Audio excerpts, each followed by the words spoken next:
এখন আহলে সুন্নাত ওয়াল জামাতের তো আবার অনেক ভাগ আছে, আসেনি? কতখানে আসেনি? চট্টগ্রামের আহলে সুন্নাত ওয়াল জামাত একরকম কইলাম, কারণ আমি চিটাঙে থাকি জানি। আবার কুমিল্লার আহলে সুন্নাত ওয়াল জামাত একরকম। কিন্তু আহলে সুন্নাত ওয়াল জামাত এমন একটা আকীদা, আল্লাহর নবী সাল্লাল্লাহু আলাইহি সাল্লাম সরকারে দুজাহা, তিনি একদিন সাহাবীদের সামনে হাত মোবারকে একটা দাগ দিলেন মাছ বরাবর। দাগটা দেওয়ার পরে এটা ডান পাশে আরো দুইটা দাগ দিলেন, বাম পাশে আরো দুইটা দাগ দিলেন। সবগুলা দাগই সুজা, সবগুলা দাগ কি সুজা। কিন্তু নবীজি মাঝখানের দাগ মোবারকের মধ্যে আঙ্গুল মোবারক রেখে বললেন, হাদা সিরাতে মুস্তাকিম, এই মাঝখানের রাস্তাটা হচ্ছে সিরাতে মুস্তাকিম, এটা সঠিক রাস্তা, এটা সোজা রাস্তা। এখন ওই ডান পাশে বাম পাশে যে চারটা রাস্তা আছে, ওই রাস্তার মধ্যে বিভিন্ন মানুষ চলবে। ওই রাস্তার মধ্যে অনেক মানুষ দেখবেন একবেলা নামাজ পড়ে আরেকবেলা পড়ে না, ওই রাস্তার মধ্যে থাকবে। আর এই মাঝপথে যারা আছে তারা হলো সাহাবায়ে কেরাম। তারা কারা?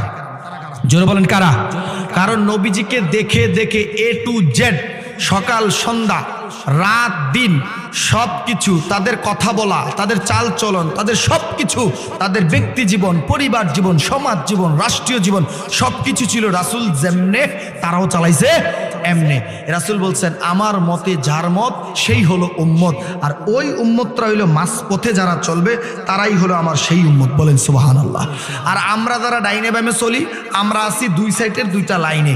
ওখান থেকে যারা নিজেদের জীবনকে পরিশোধিত করে শুদ্ধ করে মাঝপথে আসবে, ওই মানুষগুলাই হচ্ছে সিরাতে মুস্তাকিমের অনুসারী, তারাই হচ্ছে প্রকৃত আহলে সুন্নাত ওয়াল জামাত। বলেন সুবহানাল্লাহ। কিন্তু একদল মানুষ আছে আহলে সুন্নাত ওয়াল জামাত দাবি করে মাজারও সাজদা দেয়, আসেনি? নাই মনে হয়। আর দেখছেন না আপনারা? কুমিল্লার বুড়িচংয়ের এক দরবার আছে, নাম হইল গিলাতলা। কোন তলা? গিলাতলার ফিরাইলে ওইখানে নিয়ম থাকে, কোনো মোল্লা মৌলবি আলেম ওলামা হেন আইতে পারতো না, কারণ হেন মোল্লা মৌলবি আলেম ওলামা থাকলে এবারটার যে খাদেমা, কিমা খাদেম না কইলাম, কিমা খাদেমারা যারা আছে তারা যদি আইয়া দেখে যে এবার আতো টিফে, ভাও টিফে, ফিডো টিফে, ফেডো টিফে, আর কোনো টিফে কেইব, এই টিফা টিফির ভিতরে থাকে, তো আলেম ওলামারা থাকলে তো এটা করণ যেত না, করণ যাবো। এই জন্য এক নাম্বার নিয়ম হইলো তারা হইলো হুজুরি ফর্দা করে। কি ফর্দা? তারা নামাজও বলো হুজুরি কলবের নামাজ। এটা কোন কলব আমি জানি না, এটা আমি জানি না। তারা গোপনে নামাজ পড়ে। একজনের জিগেলাম, কি তারে তুই নামাজ পড়লি না? কয় বাবার খেদমতে আছি, নামাজ হয়ে গেছে। এমন আছে না নাই? এখনো 2026 সালে আইসো এত বড় মূর্খতাকে মেনে নিতে হবে? এখনো বুঝি আপনি এই মাজারে সেজদা দেওয়ার মতন এই বাজে কালচারটাকে ধরে রাখতে চান? এখনো আপনি ওই বটতলায় গিয়ে সন্তান হয় না, আল্লাহ সন্তান দেয়, দিয়ে পরীক্ষা করে, না দিয়েও পরীক্ষা করে, 12 বছরও না দিয়া পরীক্ষা করে, আবার 12 বছর পর একটা সন্তান দিছে, হাটে ফুটে হয়ে গেছে, বাড়ি ঘর সব বিক্রি করে দিচ্ছে, তারপরও সন্তান বাঁচাইতে পারে নাই।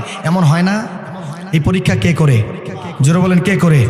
এখন আপনি 12 বছর কেন 2 বছর 3 বছর সন্তান হয়েছে না, ডাক্তার দেখাইছেন, ওষুধ খাইলেন, সব খাইলেন, এরপরে বলতেছেন যে না আর মনে হইতো না, কার লোকে জানি এবার দেখা হয়েছে।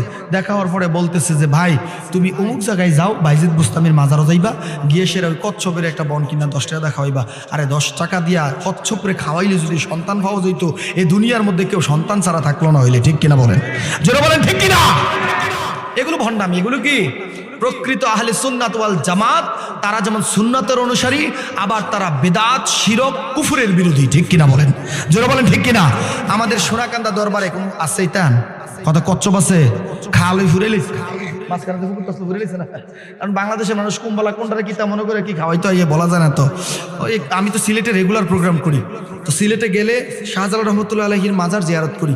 ওখানে গেলে দেখি বেড়াইতে তো একটা যায় না, মহিলারা দেখি কি একটা পুকুর আছে, ওই পুকুরের ফানি দিয়া উলি করে নাউজুবিল্লাহ কনা তো এমন খাচ্ছিরা ফানি, এটা দেখলে গিয়া বুঝবে, এমন খাসরামি পানি এটা দিয়া কুলি করে, কেমনে রুচি হয় আল্লাহ পাক ভালো জানে। এরপরে মনে করেন মাছ খাওয়াইতেছে, মাছ খাওয়াইতেছে 20 টাকা 30 টাকা কিনা। এই যে ভণ্ডামিগুলো করে, বলেন এই সবগুলা করার দ্বারা কি বুঝাইতে চাও? আল্লাহ অক্ষম হয়ে গেছে? কি বুঝাইতে চাও? আল্লাহ তোমার সন্তান দেওয়ার যোগ্যতা রাখে না, ক্ষমতা রাখে না? তোমার কয়দিন হয়েছে সন্তান হয় না? ইমরান আলাইহিস সালামের বিবি, একজন নবীর বিবি, তারে আল্লাহ 90 বছর একটা সন্তানও দেয় নাই। কয় বছর? জোরে বলেন কয় বছর? 90 বছর সন্তান দেয় নাই। 90 বছর পরে তার সন্তান দিয়েছে। মারিয়াম আলাইহিস সালামকে তার গর্ভে দিয়েছে। সুবহানাল্লাহ বলবেন না? উনি 90 বছর ধৈর্য ধারণ করলেন, কোনো মাজারে গেলেন না, কোনো পীরের কাছে গেলেন না, কোথাও গিয়ে কচ্ছপরে খাওয়াইলেন না, কোথাও কোনো গজার মাছের খাওয়াইলেন না, কোথাও কোনো পাথর বাঁধলেন না। তাকে আল্লাহ সন্তান দেয় নাই? কথা কেন দেয় নাই? এই যে দেখেন ইলিম জ্ঞান এটা কত মূল্যবান জিনিস। এই যে জ্ঞান না থাকার কারণে মানুষের ঈমান হারা, মানুষ বেঈমান হয়ে যায়।